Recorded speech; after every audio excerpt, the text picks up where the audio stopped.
Govt Nature Series, bringing the soul of nature into the heart of your living space. This is by far the worst disaster to hit Sri Lanka in recent years. We cannot yet confirm the number of lives lost. Due to precarious situations in some areas, the death toll may yet rise. Some people are trapped in their homes, some are in friends and relatives' houses, while others are in displaced camps.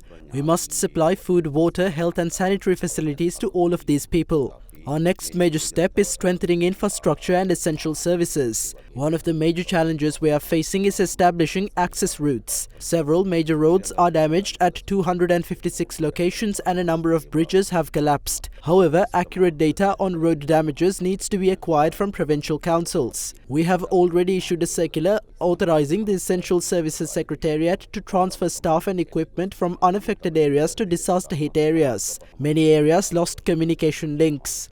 We have been in discussion with major telecom providers for several days now and they will restore connections as soon as possible. However, restoring electricity connections will take more time as major power lines have been damaged. We have drafted a plan to restore electricity as soon as possible. Our most difficult task is rebuilding the country.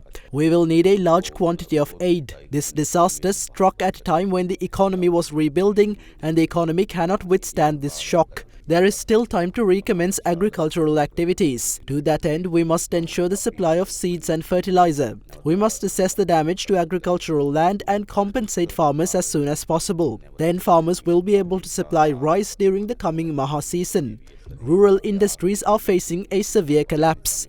We must support them and draft plans to revive the economy. The next biggest challenge is resettling displaced communities and supporting them until their means of income are restored. We must allocate funds for this purpose. To that end, we require reports on the extent of the damage in each province, which will enable us to draft relevant estimates. We will expedite the provision of those funds. Funds can be allocated through next year's budget, which is currently being finalized. Work efficiently without being restricted by the usual routine of circulars.